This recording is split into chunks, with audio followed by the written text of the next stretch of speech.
या देवी सर्वभूतेषु शक्तिरूपेण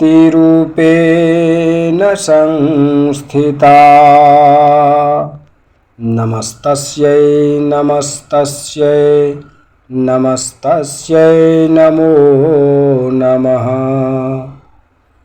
सद्भावना युक्त धर्मानिष्ठ माताओं, बहनों और समस्त श्रद्धालुजनों, मैं पंडित अवध झा कात्यायन आज आपको सुनाने जा रहा हूँ वट सावित्री व्रत दिव्य कथा कहानी, जो नारी शक्ति, तप, प्रेम और प्रतिव्रता धर्म का अद्भुत प्रतीक है। तो वीडियो में अंत तक बने रहें। वट सावित्री व्रत भारतीय संस्कृति में विवाहित स्त्रियों द्वारा अपने पति की दीर्घायु और सौभाग्य हेतु किया जाता है।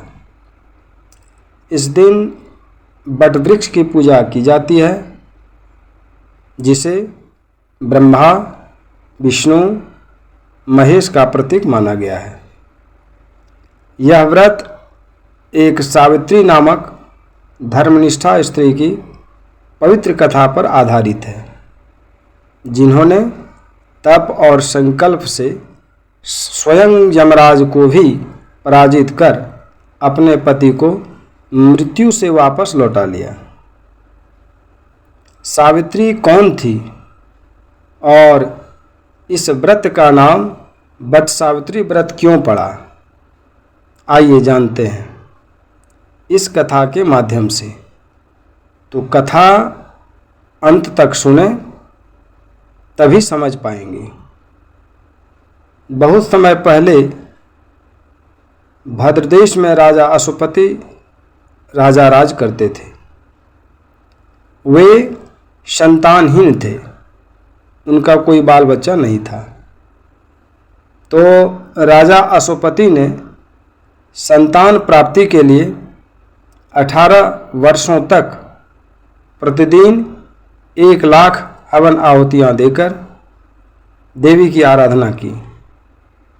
तब देवी सावित्री प्रकट हुई और उन्हें एक दिव्य कन्या का वरदान दिया। तो उस कन्या का नाम भी सावित्री रखा गया, जिसके कारण इस व्रत का नाम वट सावित्री व्रत पड़ा। सावित्री बड़ी होकर रूपवती, गुणवती और अत्यंत बुद्धिमती बनी। जब विवाह योग्य हुई तो राजा ने स्वयं उन्हें वर चुनने की आज्ञा दी। हे पुत्री, बेटी, मैं तुमको भेज रहा हूँ कि तुम स्वयं ही अपने योग्य वर ढूंढ लो। वृद्ध मंत्रियों के साथ शीघ्र जाओ और मेरी बात को मानो। इसके बाद जैसा कहते हैं वैसा ही होगा। ऐसा कहकर सावित्री घर से निकली। ऋषियों के साथ तपोवन की ओर चल पड़ी और वहां पहुंचकर माननीय वृद्धजनों को प्रणाम करके सभी तीर्थों और आश्रमों में जाकर पुनः मंत्रियों के साथ सावित्री अपने महल को लौट आई। यहाँ सावित्री ने पिताजी के साथ देवर्षि नारद जी को बैठे हुए देखा। आसन पर बैठे हुए नारद जी को प्रणाम करके मुस्कुराती हुई जिस कार्य के लिए बन गई थी, सारी बातें कहने लगी। सावित्री बोली, हे नारद जी, साल्व देश में धर्मात्मा द्युम्नसेन नाम से एक विख्यात क्षत्रिय राजा है, जो देवयोग से नेत्रहीन हो गए हैं, अंधे हो गए। रुक्मी नामक उनके एक सामंत ने उनके राजपाट छीन लिया है और वह अपने पुत्र और पत्नी के साथ वन में रह रहे हैं। उनका पुत्र सत्यवादी और धर्मात्मा है।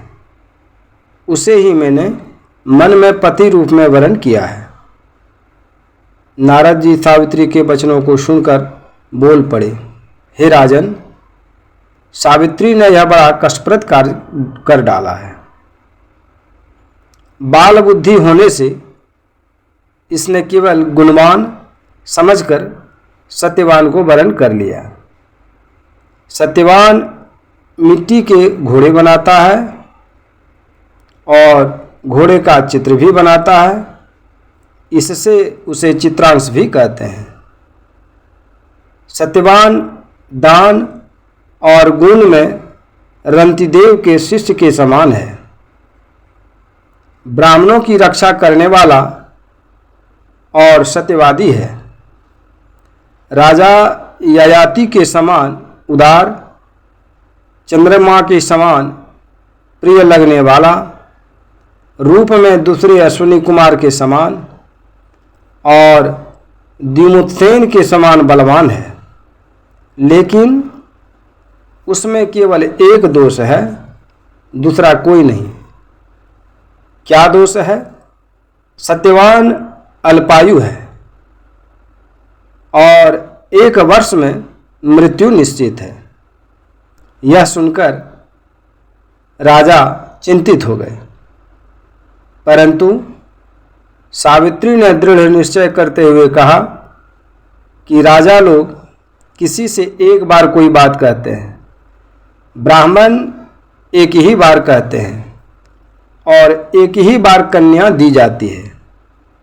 ये तीनों कर्म एक ही बार किए जाते हैं, बार बार नहीं। दीर्घायु हो अथवा अल्पायु, गुणवान हो अथवा निर्गुण, आर्य कन्या एक बार ही वर चुनती है। मेरा जीवन साथी सत्यवान ही होगा। नारद जी ने कहा, हे राजन, यदि आपको उचित लगता हो तो अपनी पुत्री सावित्री का कन्यादान शीघ्र कर डालिए।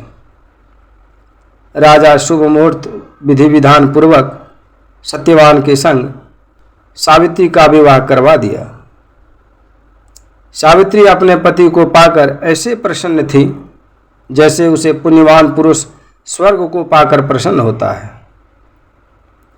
सावित्री उस सत्यवान के साथ आश्रम में रहते हुए नारद जी की कही हुई बात को याद करती रहती थी और उस दिन को गिनती रहती थी कि जब सत्यवान देह त्याग कर चले जाएंगे। जब सत्यवान के मरण के केवल 3 दिन शेष रह गए, तब सावित्री ने निराहार रहने का व्रत लिया और तीसरे दिन सुबह स्नान करके देवता और पितरों का पूजन किया। फिर सास ससुर की चरण वंदना करके वह पति के साथ जंगल की ओर चल पड़ी। जंगल में लकड़ी काटते काटते अचानक से सत्यवान के सिर में दर्द होने लगा। सावित्री ने कहा कि आप कुछ देर मेरी गोद में सिर रखकर सो जाइए, फिर हम दोनों आश्रम की ओर चलेंगे। जैसे ही सावित्री सत्यवान को अपने गोद में लेटाई, वैसे ही सावित्री ने देखा कि उनके सामने दीप्तिमान यमराज सामने खड़े हैं। सावित्री ने उन्हें प्रणाम किया और उनसे पूछा कि आप कौन हैं? इस पर यमराज ने कहा कि मैं सब प्राणियों के लिए भयंकर और कर्मानुसार उनका उचित दंड देने वाला यम हूँ। सो हे पतिव्रता सावित्री, समीप में पड़े हुए तुम्हारे पति की आयु समाप्त हो गई है। इसे यमदूत पकड़कर नहीं ले जा सकेंगे, इसलिए मैं स्वयं आया हूँ। ऐसा कहकर फांस के लिए हुए यमराज ने सत्यवान के शरीर से अंगुष्ठ मात्र शरीर वाले जीवात्मा को बलपूर्वक निकाल लिया। इसके बाद यमपुरी की ओर चलना प्रारंभ किया। सावित्री भी यम के पीछे पीछे चलने लगी। यमराज ने सावित्री से कहा कि कोई भी जीव बिना आयु समाप्त किए यम मार्ग से नहीं जा सकता है। सावित्री ने यमराज से कहा कि आप जैसे सज्जन पुरुष के साथ मैं चल रही हूँ, मेरे पति आपके साथ हैं, तो मुझे आपके साथ चलने में कोई शर्म और कोई ग्लानि नहीं हो रही है। दूसरी बात, स्त्रियों के लिए इस पृथ्वी लोक में पति को छोड़कर कोई अन्य स्थान नहीं है, इसलिए मैं आपका अनुगमन कर रही हूँ।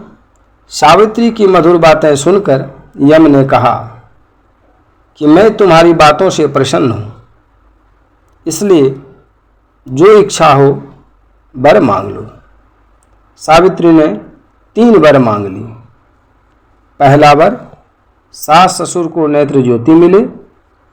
दूसरा वर, उनका राज पुनः प्राप्त हो। और तीसरा वर में मुझे सौभाग्यवती होने के साथ साथ 100 पुत्रों की माता हूँ। यमराज ने वरदान दे दिया, परंतु सावित्री ने पूछा, जब मेरे पति नहीं रहेंगे तो मैं सौभाग्यवती कैसे, फिर 100 पुत्रों की माँ कैसे? यमराज को अपनी भूल का आभास हुआ और सत्यवान के प्राण लौटा दिए। सत्यवान जीवित होकर सावित्री संग लौटे। राज्य पुनः मिला। सास ससुर को नेत्र ज्योति प्राप्त हुई। इस प्रकार सावित्री की नारी शक्ति, श्रद्धा और तपस्या न मृत्यु के देवता को भी पराजित कर दिया। यदि आपको यह कथा भाव विभोर और प्रेरणादायक लगी हो तो इस वीडियो को लाइक करें, शेयर करें और हमारे शिव शक्ति यूट्यूब चैनल को सब्सक्राइब करना ना भूलें। धन्यवाद।